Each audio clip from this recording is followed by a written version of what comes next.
Hello, on repart. Vidéo numéro 4 du 14 juin 2019. On continue en consolidation. Alors, on peut, dans tous les cas, toujours repartir, même je dirais d'un mot. Voilà, ici, l'objet conceptuel, ça suffit. En soi, on peut redémarrer avec simplement ce mot.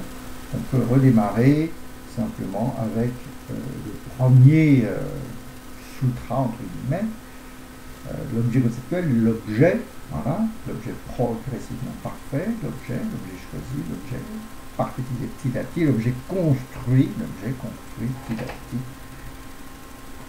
La construction conceptuelle, la connaissance parfaite de toutes les pièces, etc. que j'ai déjà redite plusieurs fois et qui marche très très bien. Voilà, c'est très fiable.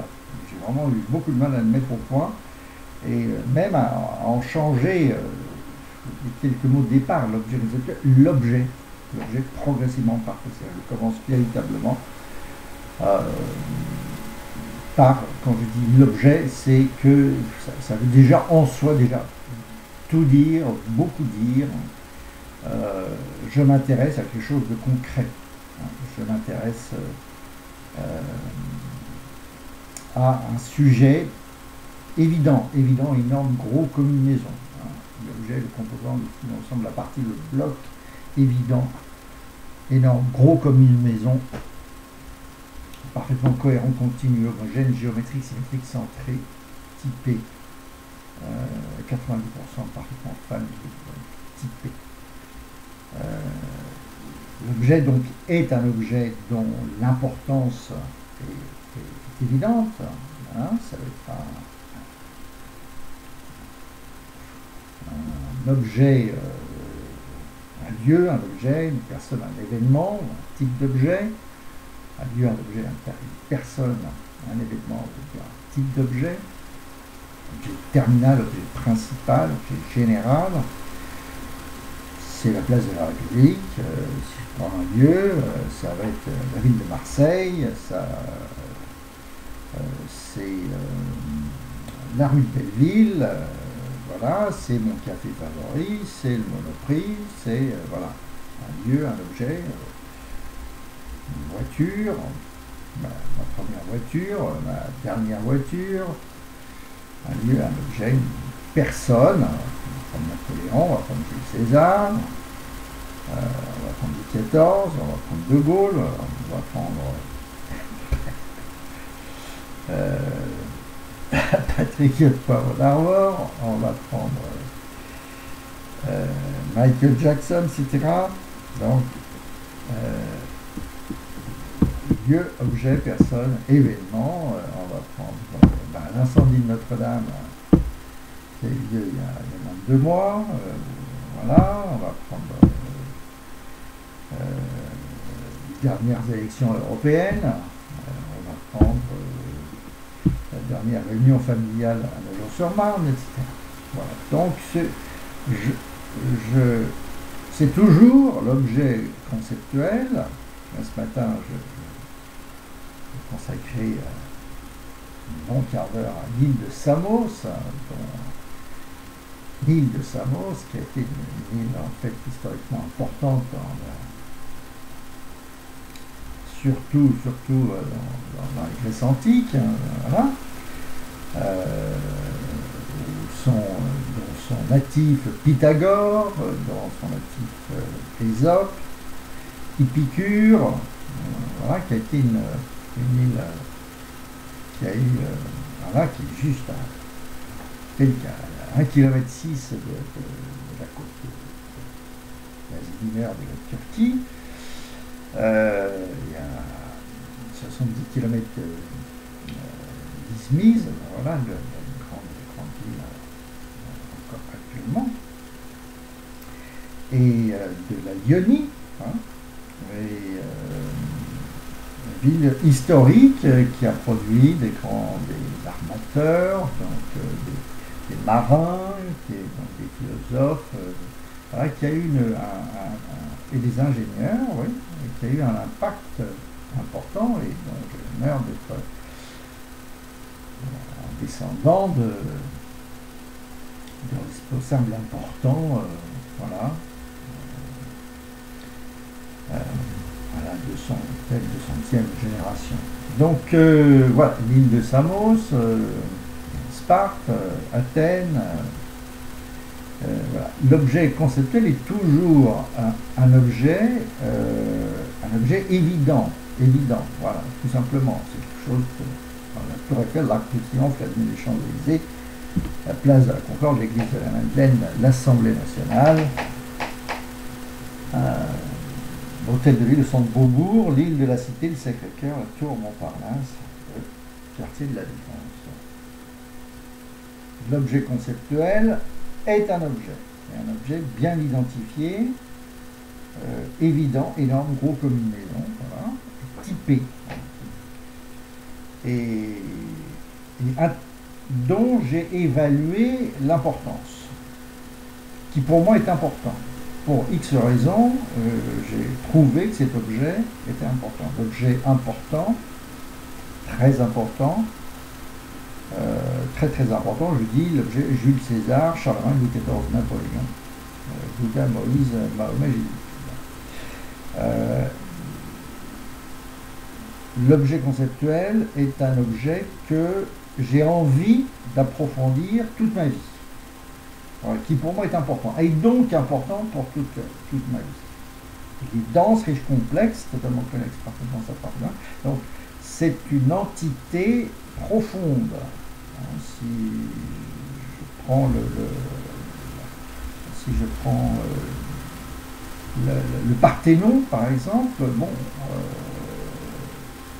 plusieurs générations d'archéologues auront consacré l'intégralité de leur vie au Parthénon et auront découvert des tas de choses incroyables sur le Parthénon. C'est-à-dire à chaque fois que je lis ou la page Wikipédia sur le Parthénon, je suis émerveillé, émerveillé par le niveau de maîtrise en ce qui concerne la sculpture, en ce qui concerne l'architecture, en ce qui concerne la maîtrise d'œuvre.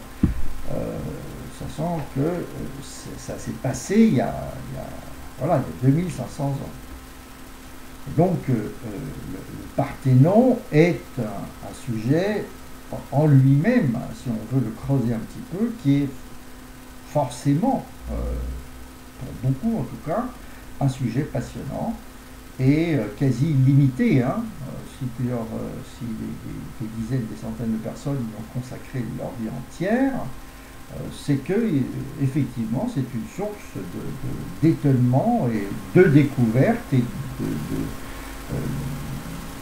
de connaissances importantes et passionnantes. Je cite le Parthénon, je cite la pyramide de Khéops en Égypte, sur le site de Cissé. Je disais, excusez-moi, si je ne me trompe pas, on a la même chose exactement avec la pyramide de Khéops. C'est le contour, mais en particulier celle-ci. On n'a pas fini de découvrir des choses très intéressantes. Je vais prendre la même chose, je vais prendre la Révolution française et les journées de la Convention. Les journées de septembre, Valmy, la bataille de Valmy, ensuite donc 1792, 1793, ensuite donc les retournements de situation et les victoires de 1793 et la finalisation, la fin de la Convention en 1794, c'est les victoires, hein, les victoires de la France révolutionnaire. Hein. Et là, c'est pareil, on va d'étonnement en étonnement, c'est totalement passionnant. Plus je creuse le sujet et plus je découvre que finalement j'avais rien compris, et plus je vais découvrir des choses étonnantes, peu connues de tout le monde. Je veux dire, même qui connaît véritablement aujourd'hui la bataille de Valmy, qui connaît la bataille de Tourcoing. La bataille de Tourcoing était une des plus importantes de la Convention et de la Révolution. Elle a été une bataille déterminante et pourtant elle est quasiment inconnue. Et pourtant tous les détails sont là, tous les détails sont présents, sont disponibles. Et ce sont des révélations sur révélations. Alors c'est pour tout à l'avenant, hein, ça soit, quel que soit le sujet, le principe même de l'objet conceptuel, c'est que il suscite chez moi un émerveillement.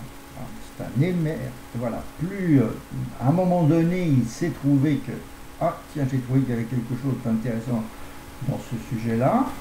Et effectivement, en y revenant plusieurs fois, de nombreuses fois, l'objet conceptuel est un objet à vie, que je travaille toute la vie, eh bien, je vais d'étonnement en étonnement. C'est un émerveillement permanent, constamment renouvelé et croissant.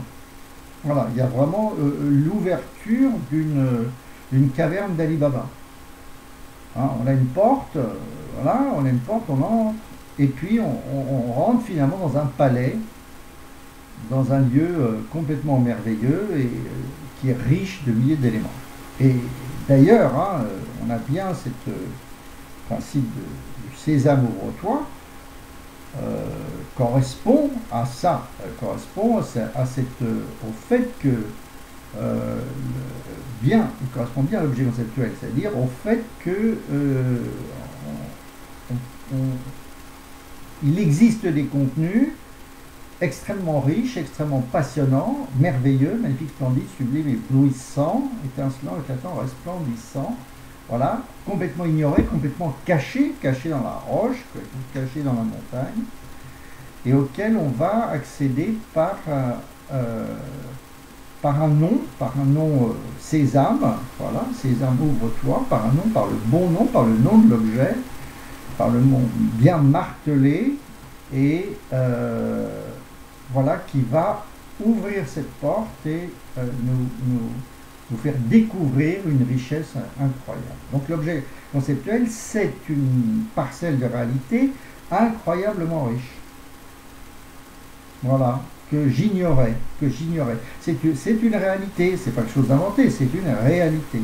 Lorsque je vais m'intéresser à la fécondation des fleurs, ça ne va jamais se terminer. Quand je vais m'intéresser à l'ADN, ça ne va jamais se terminer. Quand je vais m'intéresser à la métallurgie du cuivre, ça ne va jamais s'arrêter, etc., etc. Donc, c'est la connaissance. La connaissance est infinie, complètement infinie. On en est dans Wikipédia, des millions d'articles maintenant. Et chaque article lui-même fait voilà, 1000, 2000 mots, et lui-même renvoie à des dizaines ou des centaines d'articles qui eux-mêmes font 1000 mots, etc. Et qui correspondent chacun à un champ de connaissances sur lesquels des spécialistes ont passé leur vie. Voilà, et sur des générations. Des dizaines de spécialistes ont passé leur vie sur des générations. Donc la connaissance est véritablement infinie, c'est le nombre pi, voilà, avec des milliers, des millions, des milliards de décimales. Voilà, c'est illimité, c'est comme l'univers. L'univers est illimité, on a des milliards de milliards d'étoiles, je crois des milliards de galaxies, voilà, des milliards de milliards d'étoiles. C'est infini. Comme aussi les grains de sable de la plage, comme le nombre d'atomes que j'ai dans un souffle, ou dans, dans ma main, on est dans des milliards de milliards.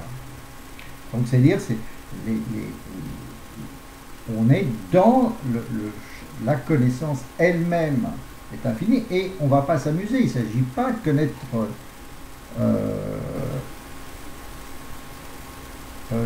je dirais des décimales du nombre de pi pour le plaisir.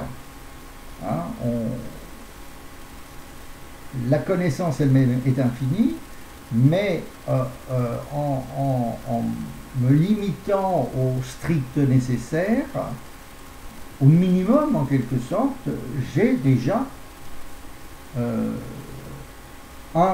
quelque chose qui est relativement à moi infini, c'est-à-dire qui porte sur des centaines de milliers d'éléments, voilà, en ne prenant qu'une infime partie et de ce qui me semble utile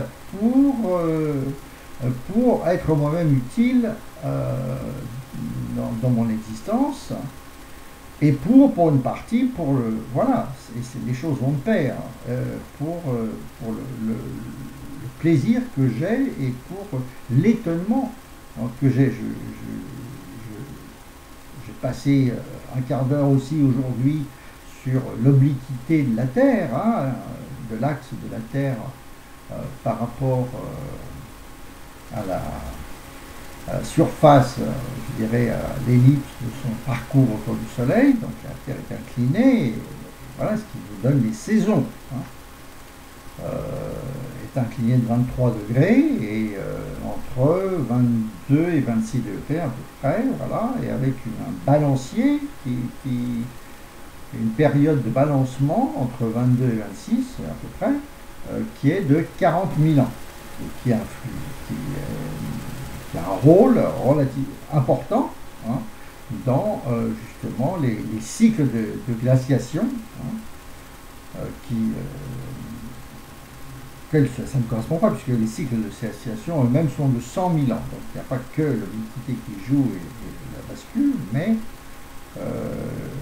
c'est un des éléments de contribution sur les changements majeurs de climat qui se produisent actuellement depuis quelques millions d'années, avec des cycles de 100 000 ou de 100 000 ans à peu près, voilà, avec des périodes de refroidissement d'environ 100 000 ans et suivi de périodes de réchauffement d'environ 10 000 ans, voilà, sachant que nous sommes dans une période de réchauffement et que la dernière glaciation a commencé il y a moins 110 000, et le réchauffement s'est accentué en particulier depuis environ 15 000 ans.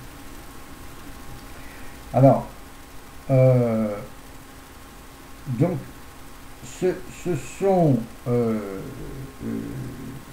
c'est en soi, je dirais, impressionnant, sujet d'émerveillement. On reste ébahi, hein, devant, tiens, par exemple ce matin, je voyais là, donc ce balancement se faisait sur 3-4 degrés, ce qui est beaucoup, hein, puisque 22-23 degrés, c'est la moitié de 45, 90 c'est comme ça, 45, donc la Terre est fortement l'axe de l'obliquité de l'axe de rotation de la Terre est donc relativement fort. C'est pour ça que les saisons sont bien marquées.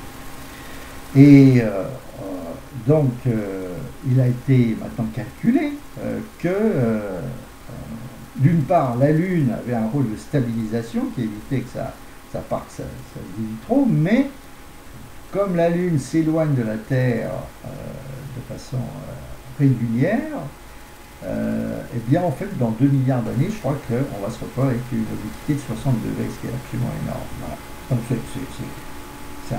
c'est vraiment assez étonnant, mais ce qui est important, je vais dire autrement ça, en dehors du plaisir de cet étonnement, c'est que ça permet d'avoir une meilleure vision. Ça contribue à avoir une meilleure vision de l'évolution climatique. Lorsque on va s'intéresser aux glaciations et au cycle des glaciations, puis on aura évidemment une perception qui va être différente et plus forte quant à l'évolution climatique telle qu'on la connaît aujourd'hui. Ce que l'on voit, c'est que par exemple, pas question d'aller vous faire perdre du temps, etc. Mais que on a eu droit, je crois, voilà, et même dans les 100 000 ans, je dirais, les variations de température ont été très fortes, même sur les 110 dernières années, confère Wikipédia, avec notamment, à un moment donné, un dégazage massif de CO2 qui a lieu dans l'Antarctique. À un moment donné, le réchauffement a provoqué un dégazage massif de CO2, ce qui a créé une augmentation temporaire de température qui était particulièrement forte. Donc en fait, il y a eu des cycles et des oscillations, même au cours des dernières, de la dernière glaciation. Voilà. Et donc, on a une perception, par exemple, typiquement au travers de ça, beaucoup plus concrète justement de l'importance de la quantité du taux de CO2 dans l'atmosphère, puisque ça influence de façon majeure. C'est un des contributeurs justement des glaciations, des phénomènes de glaciation et de réchauffement. Le CO2, voilà, si on reprend comme autre exemple assez fort dans ce sens-là, il y a 480 millions d'années, on a la période de l'Ordovicien, qui fait suite au Cambrien. Donc c'est vraiment, c'est dans la paléozoïque, puisque la partie cambrienne correspond aux 500 millions en gros. Le Cambrien, c'est la zone, je dirais encore assez bien maîtrisée. 500 millions dernières années sont assez bien, on va pas dire trop bien, mais enfin assez bien comprises. Et donc, on a en particulier au moment de l'Ordovicien, donc la deuxième période du Paléozoïque, on a une période où la mer était à plus de 200 mètres par rapport à aujourd'hui, donc où effectivement le CO2 était extrêmement abondant, donc l'effet de serre était très abondant, et donc le niveau de glaciation très faible, et donc on avait toutes les eaux qui actuellement sont stockées sous la forme d'inlandsis, voilà, donc au Groenland, en Arctique, etc., eh bien, étaient à l'état de mer, à l'état liquide, non pas de l'état glacé, et donc on avait un niveau de, à cause justement de cette quantité de CO2 considérable, énorme, on avait une température des eaux de l'ordre de 45 degrés, en moyenne à peu près, et un niveau des eaux de l'ordre de 200 mètres par rapport à ce que l'on a aujourd'hui. 200 mètres au-dessus, 200 mètres au-dessus, sachant que il y a 20 000 ans, on était à 150 mètres en dessous. Voilà. Donc,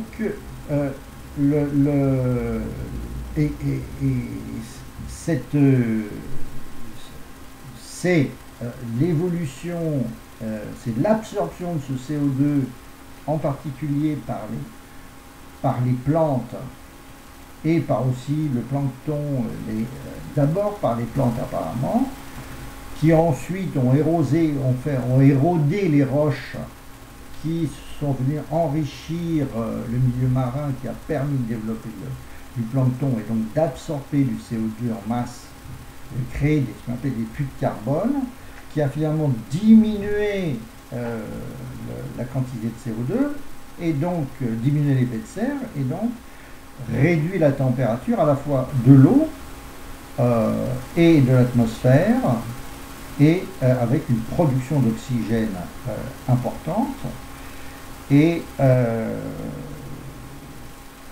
donc et avec un cycle vertueux, puisque l'oxygène produit lui-même dissous dans l'eau permettait un développement de la vie animale microscopique, mais vie animale, elle-même consommatrice de CO2. Donc on était dans un cercle vertueux d'abaissement de température et donc finalement qui aboutit à la glaciation, à la baisse du niveau de la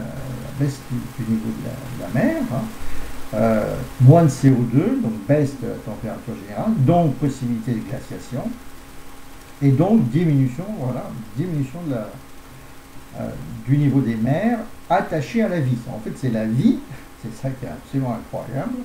Ce sont les plantes et les planctons, et c'est la vie elle-même qui, en absorbant le CO2, a provoqué, en fin de compte, la baisse des eaux. Voilà, au moins 200 mètres, ou 350 mètres si on va jusqu'à la dernière glaciation. Voilà, donc c'est ce que vous voyez au travers de ça, ce que je veux exprimer, c'est que le fait de creuser ce sujet, hein, sur une période longue, là, puisqu'on s'appelle sur l'évolution du climat sur les 500 derniers millions d'années, de façon très microscopique, et avec ces changements énormes, considérables, hein, je rajoute qu'à l'Ordovicien, c'est à cette époque-là que se sont constituées les principales poches d'hydrocarbures. Hein,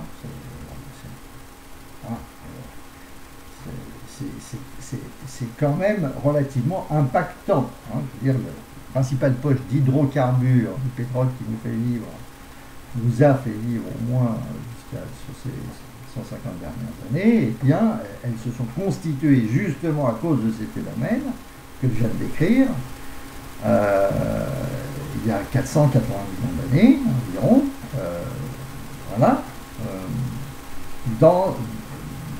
avec ce contexte de surabondance d'oxyde de carbone qui va en fait donner lieu à la production de matière organique considérable, je veux dire en très très grande quantité, qu'on retrouve et que l'on pompe aujourd'hui pour alimenter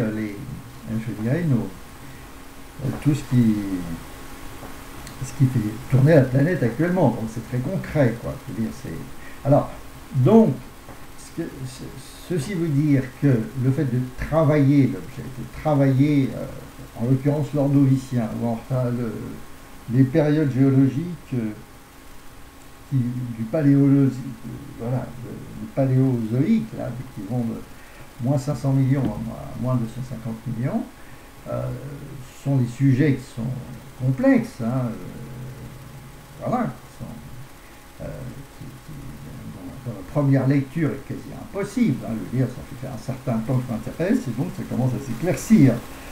Eh bien, ça a un impact considérable dans ma compréhension que je vais avoir de ce qui se passe aujourd'hui, des problèmes de réchauffement climatique aujourd'hui, et donc qui nous concernent tous.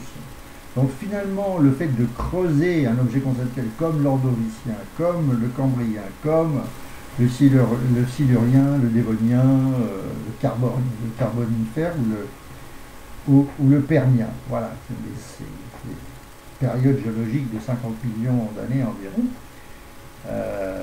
voilà, qui sont toutes difficiles d'accès, toutes incompréhensibles en première lecture, et qui demandent vraiment toute une progression, mais qui aboutit systématiquement. Je veux dire, chaque fois que je vais relire, voilà, relire la page Wikipédia sur, ou une autre page, des pages complémentaires sur l'Ordovicien, le Silurien, etc., le Trias, le Jurassique ou le Crétacé, eh bien, je vais je vais à chaque fois, en fin de compte, avoir une compréhension nettement améliorée, l'objet conceptuel correspondant à chacun de ces sujets complexes, et qui, pareil, ont demandé des années, des générations, hein, je veux dire, tout ce qui concerne la géologie, les gens travaillent dessus depuis 1800 à peu près, et on va de découverte en découverte. C'est des sujets complètement qui ont passionné des générations de chercheurs et qui ont toujours apporté leur lot d'étonnements et de coups de théâtre. Eh bien, ce qu'on voit très bien sur ces sujets, vous voyez, c'est pour faire une démonstration, c'est que ces sujets sont difficiles d'accès, incompréhensibles d'accès, mais ceux qui ont travaillé, ont consacré leur vie là-dessus, ont acquis un niveau de compréhension, un niveau de maîtrise qui fait qu'ils sont dans leur caverne d'Ali Baba. Le sujet a acquis une luminosité très forte et est devenu passionnant pour eux, et que moi, qui viens m'intéresser à ce sujet, eh bien, je me rapproche progressivement de façon certaine. Donc ça veut dire pour vous aussi, je me rapproche de façon certaine de cette illumination qu'ils ont acquis, de cette vision très claire qu'ils ont acquis, et voilà, et qui est à ma portée. Donc la démarche de l'objet conceptuel, elle va consister au travers du mot, du sésame ouvre-toi, et de tout du texte, parce que le sésame c'est aussi le symbole du texte, hein, c'est le mot, c'est les mots, c'est le texte. Eh bien, je vais pouvoir découvrir, voir apparaître, voir surgir, en fin de compte, tous les trésors qui sont vus par les spécialistes, et qui, en fin de compte, dans un délai raisonnable, hein, sur 1 an, 2 ans, 10 ans, mais raisonnable au niveau par rapport à la durée de ma vie, de la vie de chacun, eh bien, deviennent accessibles. Il leur a fallu plus de 200 ans pour piger, pour avoir compris la crise salinique messinienne qui a eu lieu il y a 6 millions d'années, qui a duré 600 000 ans. Il leur a fallu, pareil, 200 ans pour bien piger le paléozoïque, voilà, ou le mésozoïque, mais finalement, il y a une grosse récompense dans la démarche. Donc, c'est-à-dire le fait d'avoir une démarche posée, systématique, celle de l'objet conceptuel, en l'occurrence, puisque c'est la démarche, on va dire, normalisée, c'est-à-dire disponible pour tous, que tout le monde peut faire. Comme tout le monde peut lire, bah, tout le monde peut objet conceptuel easy. Voilà. Tout le monde a cette possibilité d'acquérir de façon certaine, voilà, la maîtrise de tous les sujets, de tout sujet important, officiel, majeur, qui constitue la science. Voilà. Donc et à partir de là, avoir la possibilité donc de développer mon intelligence, de développer ma capacité de compréhension, ma sensibilité par rapport à la problématique du réchauffement climatique actuel, et donc de mieux comprendre ce qui se passe, et donc de me sentir beaucoup plus concerné, et d'avoir une compréhension qui est décuplée par la compréhension fondamentale du sujet. Hein. Si je n'avais pas une vision acquis un certain niveau sur les époques géologiques depuis 500 millions d'années et au-delà, voilà, sur 1 milliard d'années, et bien, et avec toutes ces variations, avec tous ces, voilà, incroyable, eh bien, je n'aurais pas du tout la même vision de la problématique du réchauffement climatique aujourd'hui. Je n'aurais pas du tout le même intérêt, mais aussi, je n'aurais pas la même, comment dire, le même degré de vision posée. C'est-à-dire, il ne s'agit pas de paniquer par rapport au réchauffement climatique, par contre, il s'agit de le comprendre et de comprendre comment il se produit, ce qui se produit, techniquement ce qui se passe, et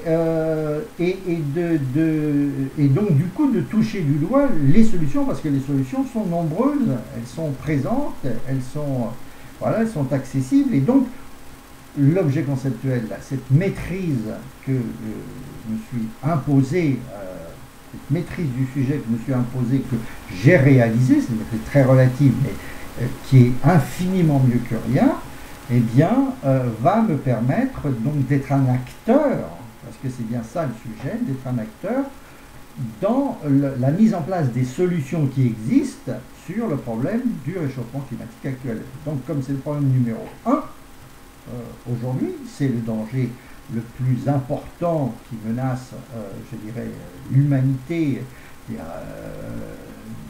voilà, tous ceux qui moi-même et surtout tous ceux qui nous entourent, notre famille.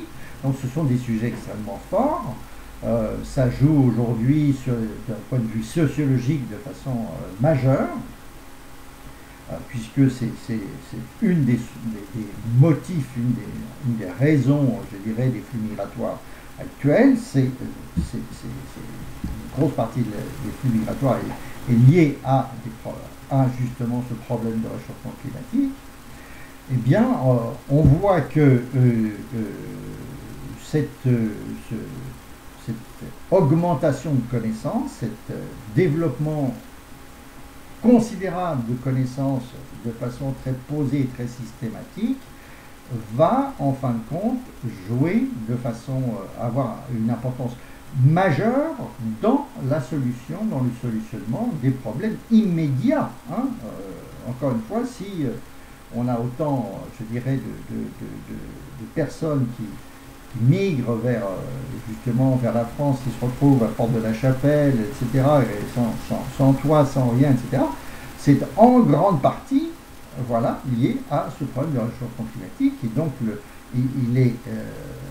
il faut, sachant qu'on est à 7 milliards d'individus, on est à 10 milliards, 15 milliards, 20 milliards, donc on est relativement faible, eh bien, il est en fin de compte fondamental que chaque individu, aujourd'hui ça ne peut fonctionner que comme ça, que chaque individu acquiert une vision, une compréhension, une réactivité forte, et donc une intelligence des sujets, de façon à pouvoir influencer je dirais les décisions qui sont prises au niveau mondial, au niveau des gouvernements, qui eux-mêmes, en fin de compte, au travers des élections, des élections, va finalement représenter la vie de l'ensemble des individus. Donc si l'ensemble des individus développe son intelligence, eh bien il vote d'une certaine façon, et donc il va déléguer je dirais, des représentants de la nation au niveau national et au niveau international, qui vont pouvoir prendre des décisions et mettre en place les solutions qui existent, mais qui impliquent de voter des budgets qui sont très importants et dans un délai raisonnable.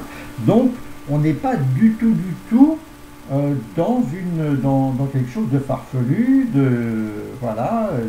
uniquement de bien-être personnel, etc. Non, on est vraiment dans le présent et dans ce qui nous entoure et nous entoure au quotidien. Le problème du chômage en France est aussi lié à des problèmes d'équilibre des budgets d'équilibre et de répartition d'allocation des budgets et des richesses, Et donc, c'est directement influencé par justement la partie migratoire. Hein. S'il y a le Brexit aujourd'hui, c'est pour des raisons migratoires. Hein. C'est pas pour rien. C'est la raison fondamentale pour laquelle l'Angleterre décide de quitter voilà, et est en passe, a pris la décision il y a 3 ans de quitter l'Union européenne, c'est pour justement maîtriser ces flux migratoires.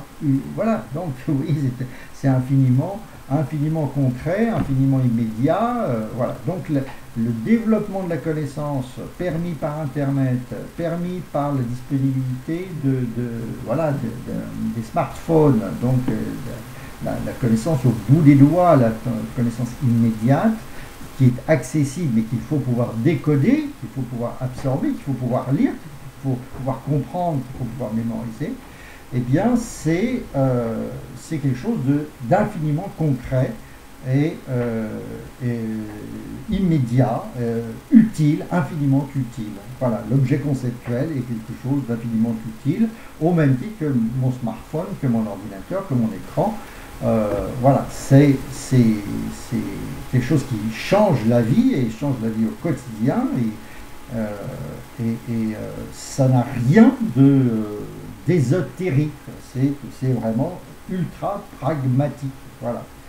L'objet conceptuel, c'est fait pour amener un individu, tout individu, vous, vos enfants, à un niveau de connaissance décuplé ou centuplé nécessaire pour résoudre les problèmes qui nous entourent et nous concernent directement, que ce soit au niveau du travail, que ce soit au niveau de la société, que ce soit au niveau de l'environnement, que ce soit au niveau de la santé, que voilà, c'est très très très concret, c'est très immédiat et c'est dans le prolongement strict, je dirais, des évolutions technologiques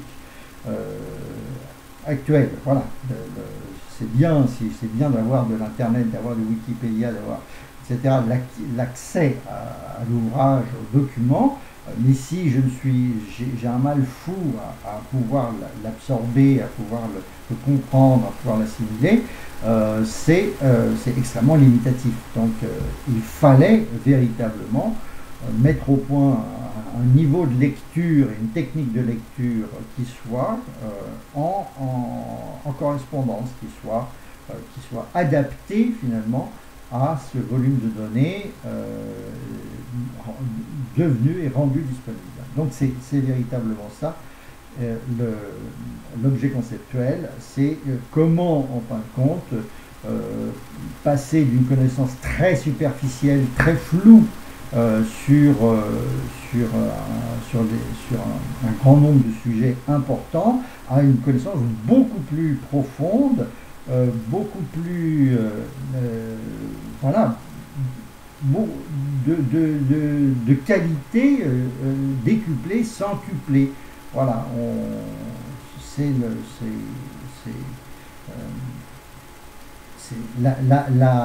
l'enjeu est là et le but est là. C'est comment en savoir beaucoup plus et de façon parfaitement juste, enfin très très juste, de façon très objective, en savoir 100 fois plus sur 100 fois plus de sujets. Voilà, c'est très très simple. Hein. Et donc c'est une continuité, hein, encore une fois aussi.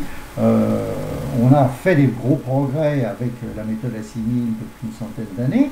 Hein, l'accès aux langues étrangères est devenu beaucoup plus simple depuis que des gens comme Antoine Scherer, le fondateur d'Assimil, s'est collé au boulot il y a 100 ans, hein, il y a 110 ans à peu près, et a mis au point ces collections utilisées par des millions de gens.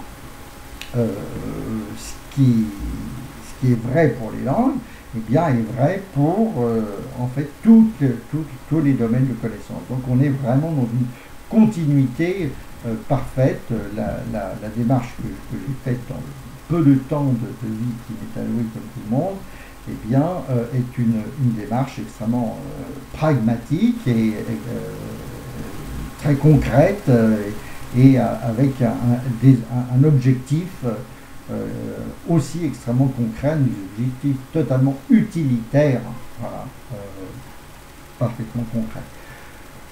Voilà, c'est déjà pas mal pour cette tranche, puisque j'en suis à 45 minutes.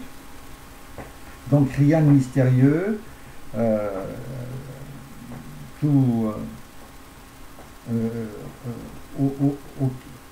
des objectifs très simples et une continuité totale par rapport à ce qu'on a fait au XXe siècle et par rapport aux évolutions technologiques et par rapport aux nouveaux enjeux, parce que quand même les problèmes justement donc de réchauffement climatique ont pris une certaine, sont devenus assez cruciaux. Bon, après, c'est pas seulement ça, c'est toute l'écologie, c'est tout le problème de la disponibilité des ressources alimentaires, voilà. Donc ce sont des problèmes très très graves, hein, puisque ils concernent quand même des milliards de gens. Ce sont des problèmes, des problématiques qui sont au même niveau que les problématiques de la dernière guerre mondiale, des deux dernières guerres mondiales. Ce sont des problématiques majeures qui, si elles ne sont pas traitées,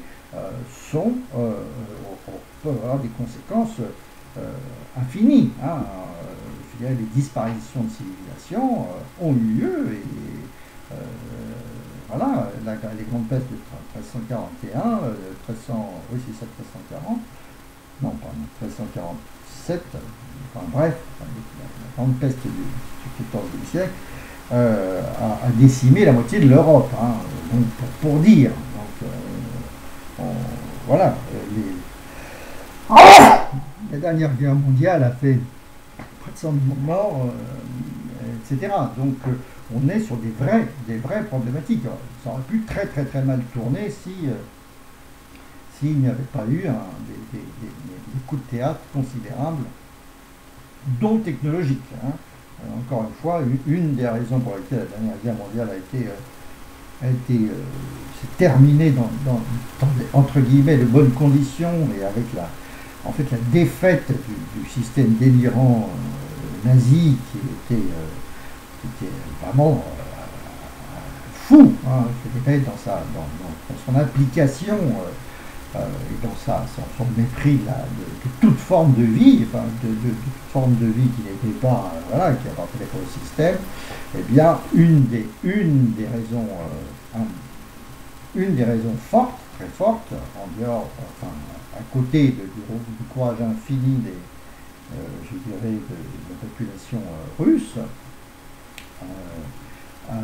c'est le décryptage d'Enigma, donc le décryptage de toutes les communications des forces de l'Axe par le premier ordinateur qui a été mis en place et rendu opérationnel par l'équipe de Turing à Cambridge, enfin, en Angleterre, et qui donc permettait d'avoir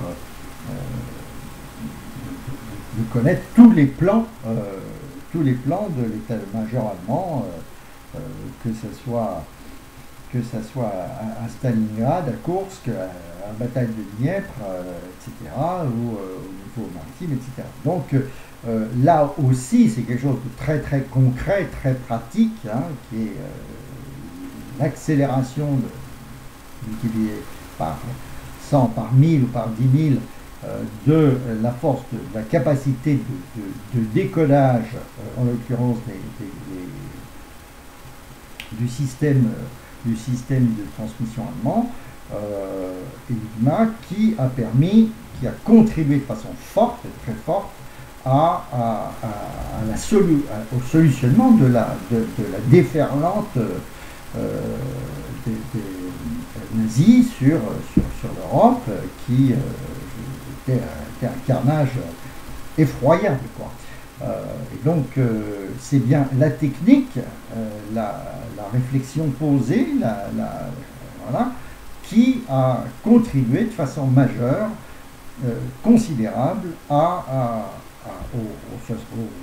80 ans de paix auxquels nous avons droit depuis voilà, 45, 60, 80 ans presque, de paix auxquels nous avons droit depuis la victoire, la victoire de 45. Donc, on est dans du concret et on est dans des problèmes de solution, de solutionnement. Hein. On a des problèmes importants, des problèmes majeurs pour lesquels il existe des solutions, mais ces solutions doivent être comprises, elles doivent être mises en œuvre. Van Churchill a soutenu l'équipe de Turing de façon prolongée, en peu, envers et contre tous, et il a bien fait, puisque ça a été, cette équipe a fini par trouver, par décoder le code Enigma, le système Enigma. Voilà, donc face à des déferlantes comme le réchauffement climatique, comme voilà, les problèmes de nutrition, etc., de pollution, voilà, de pollution qui sont devenues majeures, eh bien, une mobilisation intelligente, coordonnée, permet, et massive, eh bien, permet de retourner la situation et, je dirais, de résoudre le problème. Voilà. Donc, la démarche de l'objet conceptuel est complètement dans cette lignée, dans cette veine. Je me propose, je pense avoir résolu une équation, un problème important, en permettant à chaque individu qui, de la même façon, aujourd'hui dispose d'un smartphone qui lui change la vie, eh bien, c'est une technique qui est faite aussi pour changer la vie d'une certaine façon de chaque individu, en lui permettant d'acquérir un niveau de conscience, un niveau de science et donc de conscience décuplé, centuplé. Voilà. Et bien, du coup, 52 minutes, on va s'arrêter là pour celle-ci. Voilà, à tout à l'heure.